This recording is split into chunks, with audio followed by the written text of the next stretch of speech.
سلامونه ملګرو، په دې هیله چې ښه یاست. په دغه کورس کې چې دی زه غواړم تاسو ته فسټ اي پی آی تدریس کړم. فسټ اي پی آی چې دا موږ سره یو فریم ورک دی، البته ویب ډیولپمنټ لپاره کارېږي په پایتون کې. پایتون چې دا موږ سره لینګویج ده. همدارنګه دا فسټ اي پی آی چې دا لکه جینګو یا فلاسک یا نور ورته فریم ورکونه غوندې یو فریم ورک دی چې د بیک اینډ اي پی آی لپاره کارېږي. تر هر څه لومړی باید تاسو پایتون ولرئ په خپل سیستم کې. دا باید ډاونلوډ کړئ د دې یو ار ال څخه. بل دلته فسټ اي پی آی ده. فسټ اي پی آی د دې ډاکومنټیشن دلته موجود دي. تاسو کولی شئ چې د دې یو ار ال نه فسټ اي پی آی مکمل مطالعه کړئ او سټډي کړئ. بل فسټ اي پی آی چې دا موږ بیک اینډ سره کار وکړو، اي پی آی پکې جوړو. نو د نوم نه معلومیږي چې دا اي پی آی لپاره کارېږي. صحیح شو.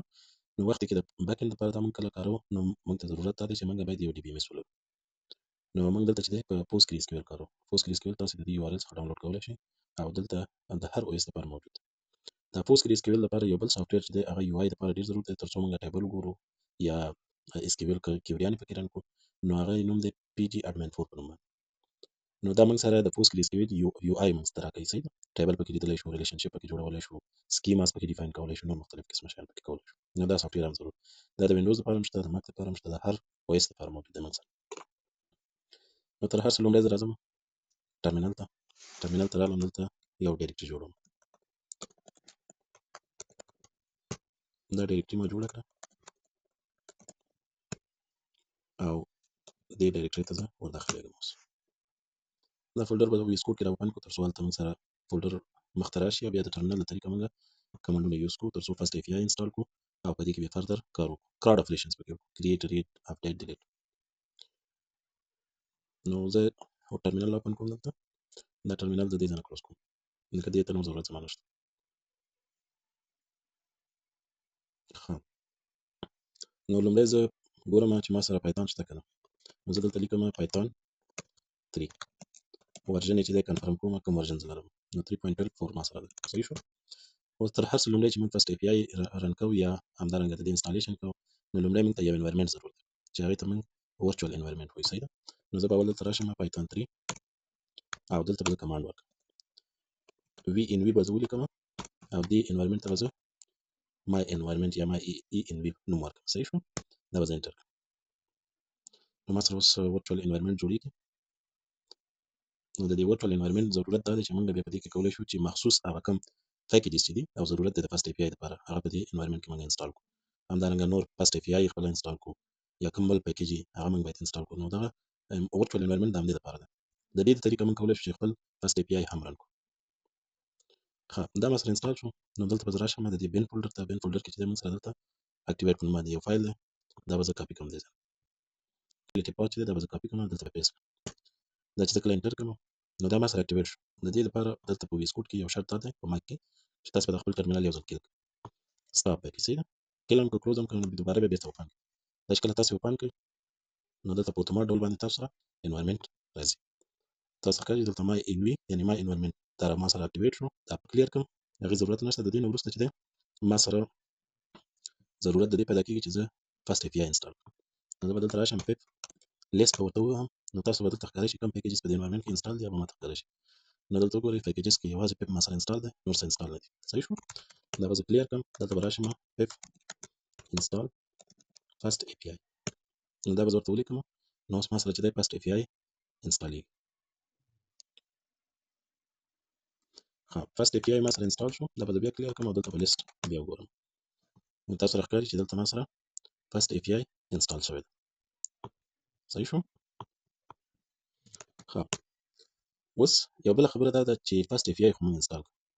که تاسو فکر کړی هر فریم ورک چې دی په یو مخصوص سرور باندې رن کېږي. فرضاً پی ایچ پي چې ده چې هغه په اپاچي سرور باندې رن کېږي، یا نیکسټ جیس چې ده یا نوټ جیس یا همدارنګه ریاکټ ده هغه په نوټ جیس سرور باندې رن کېږي. نو همدارنګه فسټ اي پی آی چې ده دا موږ سره هم په یو سرور باندې رن کېږي.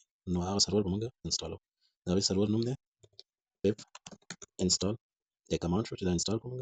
د هغې سرور نوم چې دی یو وي آی کورن په نوم باندې. دا ما سره انسټال شو د دې سرور. اوس به موږ دا فسټ اي پی آی په دغه سرور باندې رن کېږي. که تاسو دلته راشئ یو ځل پیپ لیست بیا ولیکئ نو دلته به تاسو ته معلومه شي چې موږ سره یو وي آی کورن په نوم باندې پیکیج انسټال شوی. صحیح شو. ښه، د دې نه وروسته دا ده چې اوس موږ څنګه کولی شو چې دلته خپل دغه فایل رن کړو او فسټ اي پی آی موږ ته یو لوکل هوست یو هوست یو ار ال راکړي ترڅو موږ دا اکسس کړو یا استفاده ترې وکړو. نو تر هر څه لومړی به تاسو دلته راشئ یو فایل به جوړ کړئ. فايل ته به نوم ورکړئ main.py. صحیح شو. نو دې ځای کې به څه ولیکئ، دلته به ولیکئ چې from first API import first API. صحیح شو. اوس به زه دلته راشم چې app is equal to first API. صحیح شو. نو دا موږ سره د دې دغه سرور د سٹارټ کولو لپاره فایل جوړ شو. ښه، اوس به سرور څنګه موږ سٹارټ کوو تر څو دغه فایل اکسس کړو او موږ د دې پات استفاده کوو. نو زه به دلته راشم UVI کورن. صحیح شو. اول به دا زه ولیکم، بیا به د دې نه وروسته مین فایل به ولیکم او دلته به اپ. مین خو د فایل نوم شو او اپ چې دی موږ سره دا شو. صحیح شو. او دلته به زه ورته ولیکم چې ریلوډ. دا به زه انټر کړم. ریلوډ په دې معنی که دلته زه چینجز راولم اتوماتیک به ریلوډ. نو زه اوس دې ته وروسته راشم په لوکل هوست باندې به کلیک واخلم، نو اتومات به ما سره سرور زما رن شي. صحیح شو. سرور زما رن شو، دغه پات دی ما سره د لوکل هوست ته پورت استفاده کوي 8000. صحیح شو. ها، د نورو ټابونو ته زما ضرورت نشته، به کلوز کړو. دې ځای کې خو ماته لیکي چې ډیټیلز ناٹ فاوند. او د دې نه وروسته به زه راشم په دې ځای کې به یو فنکشن ولیکم. صحیح ده. ډیف ګریټینګ فنکشن مې ولیکل. په دې ځای کې به زه یو ټیکس ریټرن هلو ورلد. دا به زه سیف کړم. که زه دلته اوس راشم دا ریلوډ کړم، نو دلته ما سره څه ریسپانس نه راکوي. صحیح شو. نو دلته به موږ راشو، دې ته به یو ډیکوریټر انتخاب کړو. نو اپ ډاټ کیټ او دلته ورته وایي چې زما روټ یو ار ال چې کوم اکسس کیږي هغې کې ماته دا فنکشن ریټرن. نو که زه اوس راشم دا ریلوډ کړم، نو تاسو ته ښکاري چې دلته موږ سره هلو ورلد راغلی. صحیح شو. نو دا د فرست اف ای آی هغه بیسیک برخه ده. بیا موږ مختلف قسمه میتھډز لرو چې هغې کې فرضاً اپ ډاټ پوسټ ده. صحیح شو. فرضاً اپ ډاټ واچ ده مثلا. نو تر هر څه لومړی زه راځم دلته او په دې ځای کې فرضاً د سټوډنټس په نوم باندې یو ایریا جوړوم. صحیح ده. فردر کار بیسیک نه به شروع کړو، بیا به وروسته ایډوانس ته به لاړ شو. نو زه دلته راځم یو آبجیکټ جوړوم. فرضاً دې ته ورکوم ID 1، دې ته نیم ورکوم، نوم مې ورکړ احمد. صحیح شو. او دې کې ورته وایم چې سټوډنټ فرضاً فادر نیم، دې کې ورکوم علي او STDH دېرش. جوړ کړه د ابجیکټونه. نو د ابجیکټ لپاره ضرور دا ده چې موږ باید یو سکیما ولرو. صحیح ده. تر څو دغه ایریا چې ده موږ سره دا ریټرن کړي. نو دلته زه راځم یو سکیما ډیفاین کوم. سکیما ډاټ پای په نوم باندې. صحیح شو. سکیما چې کله زه ډیفاین کوم، نو پکار ده ماته چې زه یو بیز ماډل ولرم تر څو دا ما سره اکسس شي. زه اوس دلته راځم فرام EY. صحیح شو. ډانټیک ډانټیک په نوم باندې د دې پیکیج نه استفاده کوم. دا د فرست API خپل پیکیج دی. صحیح شو. زه دلته راځم دا امپورټ کوم چې ورته بیز ماډل. دا چې ما کله امپورټ کړ، د دې نه وروسته راځم زه کلاس جوړوم. کلاس چې په نوم باندې سټوډنټ. نو دې کې زه ورته وایم چې دا سټوډنټ کلاس چې دی دا زما بیز ماډل. صحیح شو. د دې نه وروسته راځم ورته وایم چې ID چې دا ما سره دا انټیجر ده او دې ځای کې ما څه ورکړي، نیم مې ورکړی، فادر نیم. نو دلته به راشم نیم دا ما سره سټرینګ ده. د دې نه وروسته فادر نیم دا ما سره هم سټرینګ ده او دلته به STDH دا ما سره هم انټیجر ده. صحیح شو. دا ډیټا ټایپس دي ما سره. STDH شو، نیم شو، دا ګوره دا سټرینګ کې دی، دا چې د انټیجر دی دا هم انټیجر دی. صحیح شو. نو دا به زه سیو کړم. دا چې زه کله سیو کړم، د دې نه وروسته به دا سکیما زه امپورټ کړم. صحیح شو. فرام سکیما امپورټ سټوډنټ. اوس به زه دا سټوډنټ دې ځای نه کاپي کړم او دلته به راشم د دې ابجیکټ په ځای باندې به سټوډنټ ور واچوم. نو چې زه کله سټوډنټ ور واچوم، ګوره سټوډنټ کې ID ده، انټیجر ده، نیم ده، سټرینګ ده، فادر نیم دا هم سټرینګ. صحیح شو. او دلته به زه راشم دا به زه کلوز کړم. صحیح. په همدې طریقه باندې به زه دا نور هم کاپي او دې دواړو باندې به ور پیسټ کړم او نومونه به ورته چینج کړم.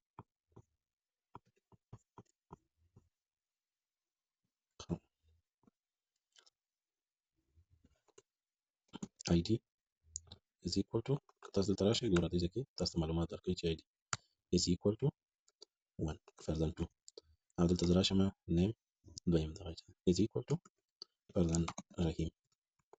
صحیح شو. او دریم ته چې زه راشم فرضاً father name is equal to کریم. صحیح شو. او دلته زه ورته ولیکم چې STD underscore age is equal to فرضاً 20 په دې رقم باندې. ته ما څه غلطي کړې ده، equal ده دغه. نو دا به زه equal کړم او د دې نه وروسته به زه راشم هلته ګوره ما سره ایرر لاړ. نو د دې نه وروسته زه ورته ووایم چې یو فنکشن به ولیکم diff on students. صحیح شو.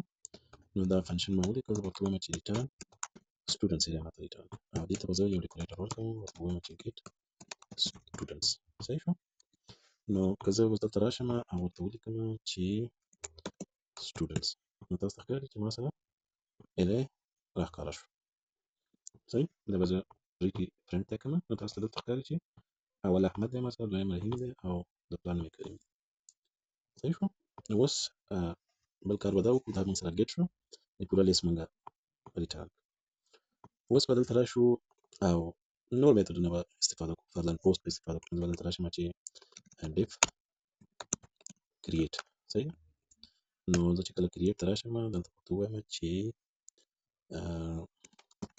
students dot append صحيح ده تبغى تقول لك ماشي student مثلا شيء ده كده بس student scheme بدي زي كده بزور تقول لك ماشي student صحيح انه ده تزول لك كمان انه ده دينا ولسه بزورته return كم يصير وتقول لك ماشي student added successfully صحيح ده بس سيب بدي زي كده من متمكن من شخص كل شيء ده من سبب بوست او student بنما صحيح ده بس سيب كم ده كده سيب كم بس بدل سنة كده para من سبب مختلف بوست كده غير جملة خير من سبب بوست من ده am daranga API doc بنما ده مختلف قسم انه دلتا وضرورات ده دي شانو من سر نشط ده first API خو بيدا ده من بدي زي كي قولي شو فقط docs ورتوليكو انه ده من سر swagger بنما دي UI ده كي تسمى من دلتا خبل APIs access قولي شو am daranga further كارك قولي شو يعني تشيك قولي هم شو صحيح انه كتاس دلتا راشي greeting ده هذا هو execute كده تاس دلتا دي كي hello world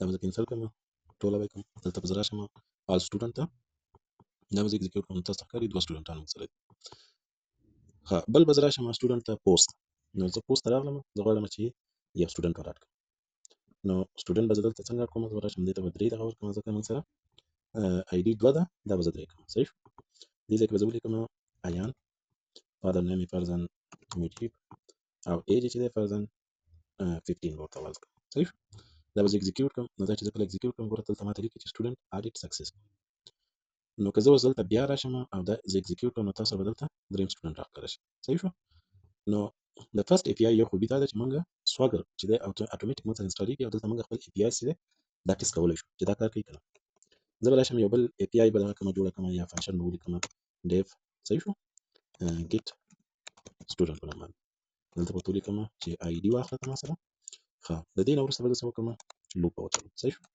for student in students array صحیح شو او د دې نو ورسته ماته چې وکړه if بزولې if student ID is equal to which ID د دې ID سره نو ته ما سره چې کوه ډیټا ریټرن کوه صحیح شو چې ریټرن کړه سټوډنټ ریټرن صحیح او که چیرته پیدا نشو نو بیا ما سره چې وکړه فرضاً زه به دلته ایلس ولیکم او ایلس کې به ورته ولیکم چې ریټرن not found صحیح شو او د دې نه وروسته دلته به ورته ولیکم چې یو څه میسج ریټرن کړه چې ته په لوپ کې څه مشکل صحیح ده فرضاً something went wrong داسې یو میسج صحیح شو دا به زه سیف کړم اوس به دلته راشو دا get student فنکشن ده صحیح په دې خاطر ما ولیکل چې زه یو student پیدا کړم نو زه به دلته یو ID ورکوم د یو student نو دا ماته معلومات راغلي د هغه student صحیح نو زه به دلته راشم ډیکوریټر ورته ولیکم په ګرامر سره get API ده نو زه به get API لیکم صحیح نو زه به رایم student او د دې نه وروسته به موږ ID ور پاس کړو نو زه به دلته په داسې object type کې به موږ